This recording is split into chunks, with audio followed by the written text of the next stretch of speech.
자, 여러분, 구약 성경의 히브리어는 복을 크게 두 가지 단어로 사용을 합니다. 하나는 바라크라고 하는 단어고 하나는 아샤르라고 하는 단어입니다. 주로 빈도수로 많이 사용되어지는 축복한다, 축복을 받는다라고 하는 건 바라크라고 하는 단어가 많이 있어요. 그거는 이 축복의 외형을 보여줍니다. 온유한 자는 복이 나니 그들이 땅을 기업으로 받을 것이다 라고 말했을 때 그 기업으로서 얻는 땅, 이건 눈으로 측정 가능한 것이잖아요. 그러한 축복의 형체, 혜택, 이걸 바라크라고 하는 복으로 표현합니다. 자, 그런데 오늘 우리가 읽은 시편 1편은요 그 단어하고는 좀 다른 아샤르라고 하는 단어가 사용되어 있습니다. 복이라고 하는 말은 똑같지만 의미가 조금 달라요. 축복의 결과, 혜택을 보여주기보다도 축복의 상태를 보여줍니다. 그러니까 하나님과의 믿음 안의 인격적인 교제와 사귐을 통해서 우리가 누릴 수 있는 그런 축복이 아샤르, 이 시편 1편에 나와 있는 이 복의 의미입니다. 자, 우리가 지난 시간에도 보았듯이 단수가 아니라 이 복은 복수거든요. 직역하자면 그 사람의 복들이요, 이런 표현을 쓸 수 있는 거예요. 복 있는 사람은, 이것이 그 사람에게 임한 복들이요 라고 하는 건데요, 여기 아주 절묘한 조합이 이루어지는 거죠. 그 사람, 지칭하는 한정적인 그 특정한 사람은 단수예요. 근데 그 사람이 받은 복은 다발의 복, 패키지의 복, 엄청난 복을 말해주고 있죠. 이것을 우리가 신약 성경에서 이 단수와 복수의 아주 절묘한 조화로 찾아본다면 바로 성령의 열매를 그렇게 표현할 수 있습니다. 성령의 열매가 무엇이죠, 여러분? 같이 한번 읽어볼까요? 오직 성령의 열매는 사랑과 희락과 화평과 오래 참음과 자비와 양선과 충성과 온유와 절제니. 이 9가지거든요. 9가지. 꽤나 많죠. 근데 성령의 열매들이라고 말하지 않고 성령의 열매라고 표현합니다. 왜 그럴까요? 이 모든 열매들이 성령의 은혜 안에서, 열매는 하루아침에 맺어지는 것 아니잖아요. 우리가 신앙생활 할 때 성령에 푹 젖어 살고 성령의 공급받는 그런 은혜를 누리며 살면 절로 열매를 맺게 될 때 그 열매는 아주 풍성하게 맺어진다는 거예요. 그래서 열매를 맺게 하시는 이 주체로서 성령의 열매들이기 때문에 이것을 하나로 조합할 때는 성령의 열매라고 단수로 표현을 하는 것이죠. 자, 지금 시편 1편은 특정인을 지칭해서 그 사람이 복되다 말합니다. 그 사람이 받은 복이 엄청나다 말합니다. 네, 이 총체적인 행복을 누리는 이 사람이 과연 누구일까요? 시편적인 인간 혹은 성경적인 인간이라고 말할 수 있는데, 오늘 우리는 그 사람을 더욱더 구체적으로 살펴보게 됩니다. 이렇게 시작된 축복 인생, 근데 1절의 말씀 우리가 쭉 보면요, 기대하는 긍정적인 말보다는 부정적인 이 대상들이 쭉 열거되고 있어요. 복 있는 사람은, 그 다음에 누가 등장합니까? 악인들, 죄인들, 오만한 자들. 같이 한번 읽어보죠. 복 있는 사람은 악인들의 꾀를 따르지 아니하며 죄인들의 길에 서지 아니하며 오만한 자들의 자리에 앉지 아니하고. 근데 이렇게 쭉 열거되어지는, 대조되어지는 사람들은 부정적인 인물들이 등장을 한다는 거죠. 이게 지금 지혜시로서 시편 1편이 가지고 있는 대꾸의 방식이에요. 그러니까 우리가 이대로 살면 됩니다라고 가르치는 교사가 아니라 이대로 살면 안 됩니다 라는 걸 보여주는, 이대로 가면 행복이 아닙니다, 접근 금지, 이렇게 딱 팻말이 바로 여기 1절에 달려있는 의미라고 할 수 있는 거죠. 존재 상태로서의 복을 말하지 않고 그들은 끊임없는 무언가의 행동과 활동과 모임과 이런 것으로서 복을 만들어내는 사람들, 이 삼총사죠. 악인, 죄인, 오만한 자. 이들의 뿌리는 사실 꽤나 깊이 드리워져 있습니다. 아담이 범죄 이후에 벌어진 온 인류의 역사는 바로 신라곤의 역사라고 말을 하는데요, 기쁨의 동산 에덴이죠. 에덴에서 죄로 인하여 추방당했습니다. 지금은 우리가 지리적으로는 에덴의 형체 자체는 알 길이 없습니다. 그러나 성경이 가르쳐주는 건 어쨌든 그 첫사람 아담이 낙원에 추방된 이후에도 그의 마음은 낙원을 사모했고, 심지어 죄인인 가인조차도 에덴의 동쪽에 서성이면서 살아갔던 모습을 보여줍니다. 창세기 4장으로 이어지면 가인의 족보가 나오죠. 근데 여러분, 거기에 가인의 족보가 아주 찬란한 인류 문명의 꽃을 피웠던 사람들이 거기에 등장하는 거예요. 말하자면 고대의 건축, 목축, 음악, 예술, 제조, 그러니까 모든 현대 문명의 뿌리라고 할 수 있는, 산업의 기반 틀이라고 할 수 있는, 그게 어디서 형성됩니까? 에덴에서 쫓겨난, 그리고 죄악 가운데 살아가는 가인의 후예들이 만들어 놓은 문명이라고 하는 것이죠. 우리는 여기서부터 인류 역사상 행복의 부조리 극을 보게 되는 거예요. 아주 뿌리가 깊은. 이게 극대화되면 창세기 11장으로 가게 됩니다. 바벨탑 사건이 나오게 되는 거죠. 물론 홍수 심판으로 인한 쓰라린 아픔이 있었기 때문에 이걸 면하기 위해서 우리의 대를 높이 쌓자, 그렇게 도모된 건축이었는데, 사실은 거기에 인간의 야망이 있는 거죠. 우리의 명성을 내자, 하늘 높은 곳까지 한번 다다라보자, 우리가 하나님과 같은 자리에 한번 올라가 보자. 사탄의 추락은 바로 거기서부터 시작되었던 건데, 죄로 물든 인간이 사탄을 모방하면서 자신의 명성을 하나님의 자리까지 올리려 하는 거죠. 그래서 하나님께서 그들의 도모를 흩어놓으셨잖아요. 바벨탑의 붕괴, 언어의 혼란. 근데 여러분, 이게 창세기 11장으로 끝난 사건이 아니요. 바벨탑은 무너졌지만 인간의 욕망은 살아 꿈틀거려서 수천 년 이어오는 역사상 그건 계속해서 이어오고 있죠. 그래서 지금도 보세요. 찬란한 도시를 들어갈수록 현대 도시는 끊임없는 경쟁 속에 높은 빌딩을 경쟁적으로 만들어 놓습니다. 100층 누가 지으면 우리는 110층, 누가 110층 지으면 우리는 120층. 죄인들은 일종의 하나의 암묵적인 연합을 이룹니다. 서로 싸우는 것 같죠? 정치인들은 서로 일이 있으면 싸웁니다. 그런데 뒤돌아서서는 서로 언제든지 손을 잡을 수 있습니다. 어제의 적이 오늘의 친구가 되는 게 세상입니다. 오만한 자들, 죄인들, 악인들, 그들은 각각 다른 듯 하지만 사실 하나의 추구하는 목적에 연합되어져 있는 사람들이에요. 그러니까 지금 1절이 보여주고 있는 이 세 부류의 사람들은 합치면 하나예요. 삼총사예요. 똘똘 뭉쳐져 있어요. 근데 그들의 특징은 무엇입니까? 움직이는 동사형 인간이라고 하는 거예요. 네. 움직임의 동사가 여기 매우 많이 강조됩니다. 악인들의 꾀, 이건 명사가 아니고 사실은 그들의 어지러운 발걸음을 의미해요. 원래적 의미는 스텝을 막 옮기면서 무언가 일을 부산하게 만들어내는 그러한 꾀를 말해주는 거예요. 죄인들의 길이란 하루아침에 나지 않죠? 부단하게 연습해야 길이 만들어집니다. 길이라고 하는 건 매우 중요해요. 길이 나면 그리로 사람들은 다른 길을 찾지 않습니다. 편리하고 넓고 편안한 길이 만들어지면 그 길로 통과합니다.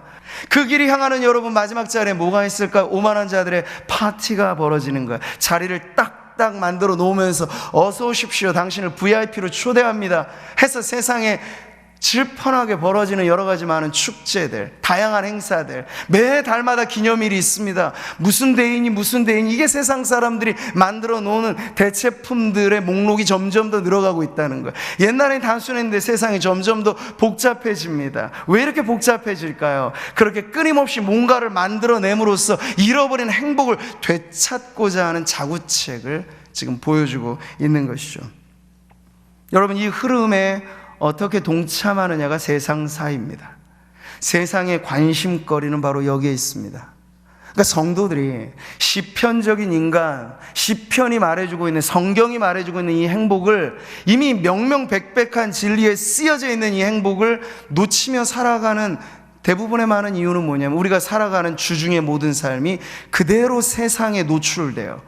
아무런 비판의식 없이 말씀은 여러분이 30-40분 설교를 통해서 듣고 마는 것이면 도무지 세상을 막아내고 저항하고 해석하고 이 시대를 분별하고 무엇이 선이고 무엇이 악이며 하나님의 기뻐하시는 뜻이고 이것은 아니다라고 하는 그 분별의 기준이 명확하지 않으면 어쩔 수 없어요. 세상의 공기를 흡입하며 우리는 호흡하고 있으니까요. 미세먼지가 자꾸 깔려서 대기질이 나쁘다 해도 어쩔 수 없이 그 공기를 들이마셔야 되는 것이 현대인의 운명이라면, 죄라고 하는 보이지 않는 독소와 바이러스가 가득 깔려져 있는 오만한 자들, 죄인들, 악인들이 만들어 놓은 이 덫과 길과 그 꾀들에 속수무책으로 넘어가게 된다면, 주님은 우리에게 축복을 하나가득 안겨주고 이것이 복이다 말씀을 하셔도 우리가 그걸 원하지 않는다면, 우리가 그것을 취하지 않는다면 그름의 떡이 될 수 있다는 이야기를 하는 것이죠. 여러분, 이런 세상의 관심에 우리가 한 발 비껴나 있다고 해보십시오. 그러면 대번 세상은 우리가 세상의 시대에 뒤떨어진 인간이라고 조롱할 것입니다. 세상을 몰라도 너무 모른다고 말할 것입니다. 신앙도 좋지만 너무 신앙적인 것 아니냐라고 믿는 사람들조차도 서로를 대하여 그건 너무 심한 것 같다라고 이야기를 할 겁니다. 그러니 쉽지 않다는 거예요. 단순한 이 진리가 우리에게 적용되어지기까지는 머리와 가슴이 한자된 이 30cm 남짓한 간격이 여러분 메워지지 않기 때문에 우리가 알지만 못 느끼고 알지만 못 사는 문제가 생기는, 바로 그 문제가 오늘 우리에게 있다는 것을 가르쳐주고 있습니다.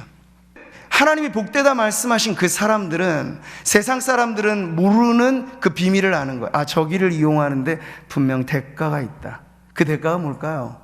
죄의 값이라는 거예요. 성도로서 세상이 편안하고 성도로서 세상의 길이 너무나 좋게 보여진다면요, 두 개가 양립할 수는 없거든요. 빛과 어둠이 어떻게 양립할 수 있겠습니까?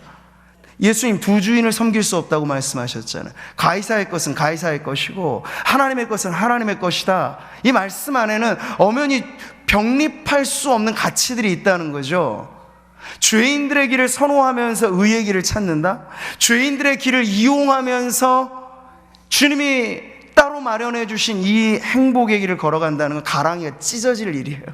그렇기 때문에 어느 쪽으로든지 속해야 편안합니다. 신앙의 양심을 잠깐 벗어두어야 이용할 수 있는 길이 죄의 길이라는 거예요. 근데 그 길을 이용하면 나중에 알게 됩니다. 엄청난 죄의 값이 지불된다는 사실. 그만큼 성경이 우리에게 약속한 돈 없이도 얻을 수 있고 지위 없이도 얻을 수 있고 여기 예배하는 모든 성도들의 삶의 형편과 무관하게 누릴 수 있는 그 분명하고 아름다운 행복이 우리 앞에 있음에도 불구하고 죄의 길을 이용하면 그 단순하고 쉬운 행복을 절대로 경험할 수 없다는 것을 가르쳐주고 있어요. 양립 불가능한 거예요. 그러니 복받은 그 사람은 누구입니까? 죄인들의 길에 서지 않는 사람이에요. 여러분, 그렇게 분명하게 이해가 되어지는 거죠. 그리고 마지막 이 움직임의 결정적인 그 끝자리에 오만한 자들이 버려놓은 이 세상에 아주 활락 가득한 그런 파티, 그 자리들, 어쩌면 세상 사람들은 출세했다라고 하는 그 증거로 어느 모임의 소속에 내가 VIP가 되었다라는 걸 입증하고 싶을 거예요. 근데 여러분 자세히 보셔야 됩니다. 그게 오만한 자들의 자리일 수 있다는 거예요. 근데 그게 가정이 아니라는 걸 우리는 알아요. 대부분 성공한 사람들이 모이는 그곳에 어쩔 수 없이 느껴지는 냄새는 오만이라고 하는 냄새가 가득하거든요. 성공함에도 불구하고 겸손한 사람 찾아보기는 너무나 어렵습니다.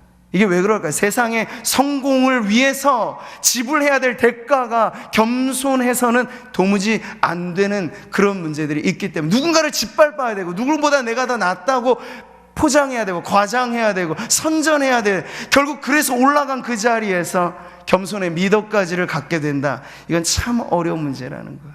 그러니 오만한 자들이 버려놓은 이 연회, 거기에 VIP가 되려고 애를 쓸수록 주님이 말씀하신 행복과는 점점 멀어질 수 있다는 거죠.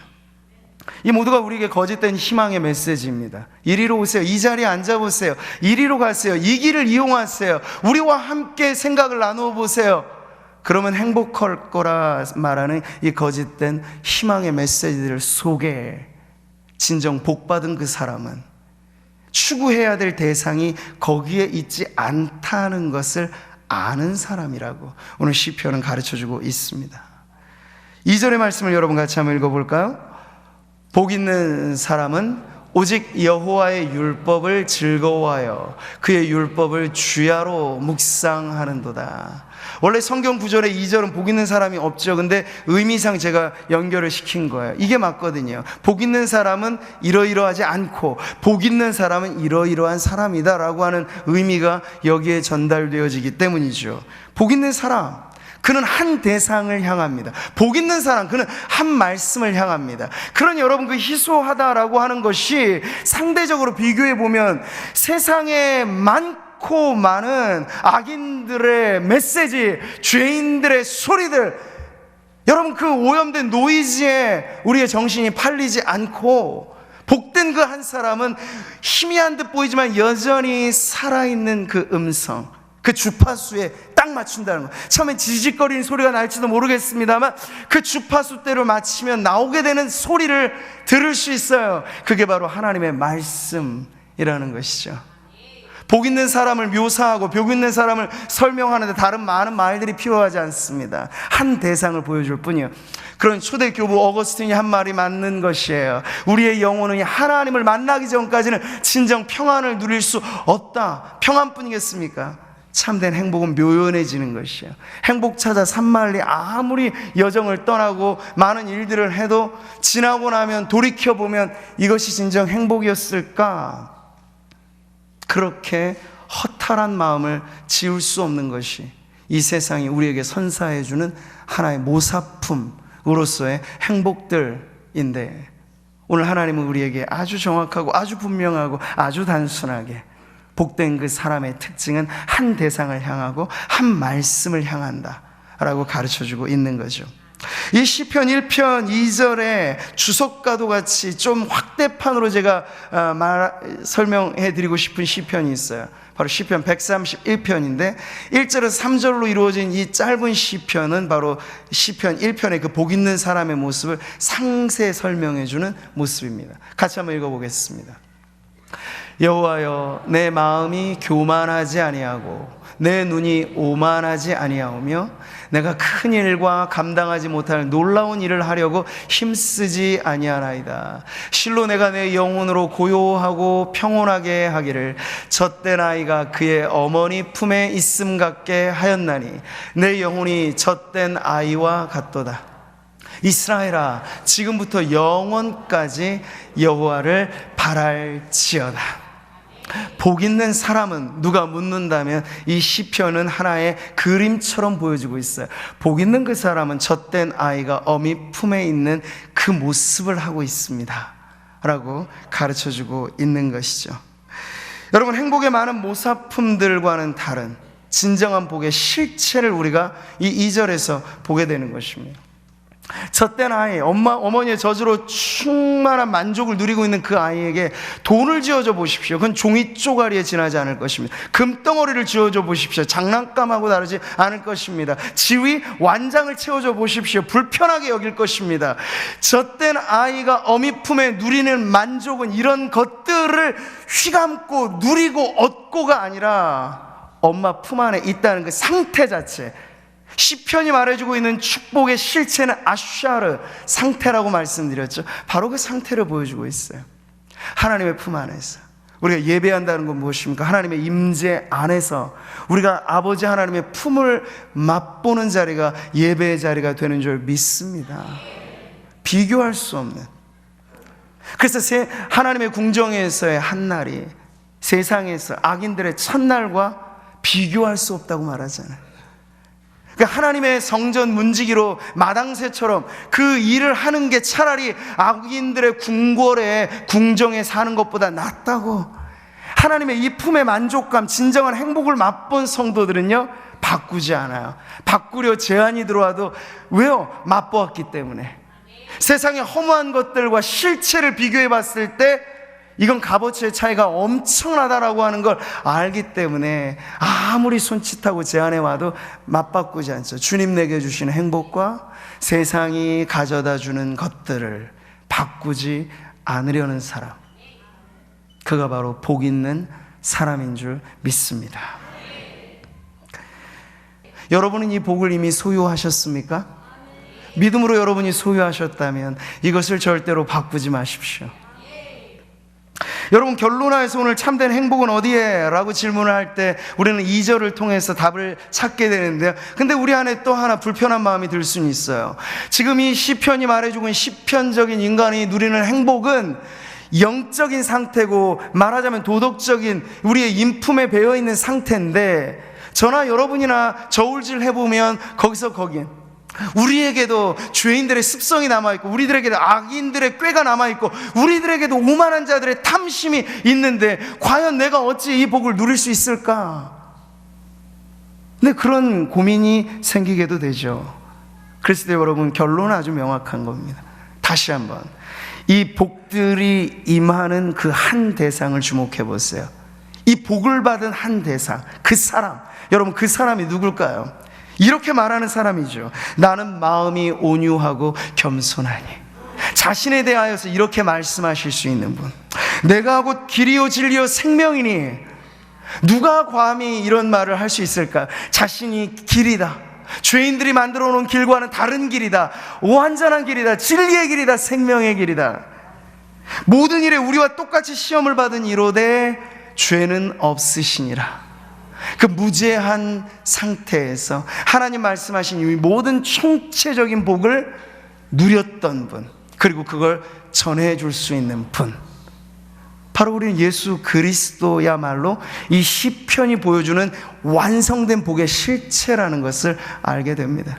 여러분, 구약은 언제나 그렇듯이 신약의 진리가 이 안에 감추어져 있습니다. 모든 시편에 대해서 예수님 말씀하신 것처럼 모세의 글들과 시편과 선지자들이 다 나를 향하여 말하고 있다고 말씀하실 때 시편 1편도 예외가 되진 않아요. 이 시편이 보여주는 완성된 축복의 사람은 다름 아닌 우리 주 예수 그리스도입니다.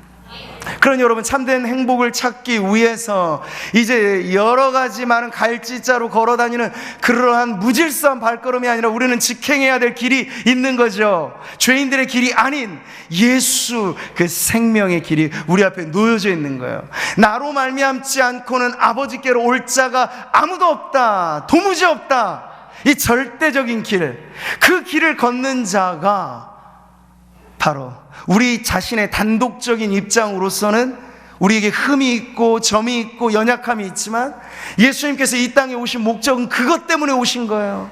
행복을 잃어버리고 대체품 가지고 놀아가며 살아가는 인생들이 가엾고 불쌍해서 잃어버린 낙원을 다시 되찾게 하는 유일한 길, 하나님께로 직행하는 그 길이 되시려고 예수님이 오셨다는 거죠. 그래서 그분은 세상이 누릴 수 없는 기쁨을 맛보셨고 세상이 얻을 수 없는 행복을 누리셨습니다. 그러면서 자신이 친히 길이 되어 주셨고, 너희도 나와 같이 내가 거니는 이 길에 함께 걸어간다면 세상이 줄 수 없는 평안과 세상에서 아무리 천금을 주어도 얻을 수 없는 진짜 행복을 너희가 맛볼 수 있다고 예수님 말씀하셨으니, 여러분, 참된 행복은 바로 이렇게 누려지는 것입니다. 우리와 하나님 사이에 죄로 인하여 끊어진 길의 문제는 모든 죄인들이 안고 있는 것인데, 그 끊어진 길이 어디서 연결이 되냐면 예수 그리스도에게서 연결이 돼요. 그래서 우리가 참된 행복을 얻고자 그리스도에게로 가까이 가면 갈수록 우리는 스스로 만들어내는 대체품의 만족이 아니라 진짜 행복을 누리는 축복의 주인공이 될 줄 믿습니다. 예수 그리스도에게 속하여 그 안에 있는 참으로 놀라운 복을 받아 누리는 축복 인생이 되는 줄 믿습니다. 오늘 이 말씀을 통해서 하나간 여러분이 행복한 인생 살기를 바랄 때 세상이 널려 있는 덫들을 주의하시면서 우리가 주목해야 될 오직 한 대상, 그 말씀, 그 품 안에서 여러분이 누리는 행복이 충만하게 되시기를 주님의 이름으로 축복합니다.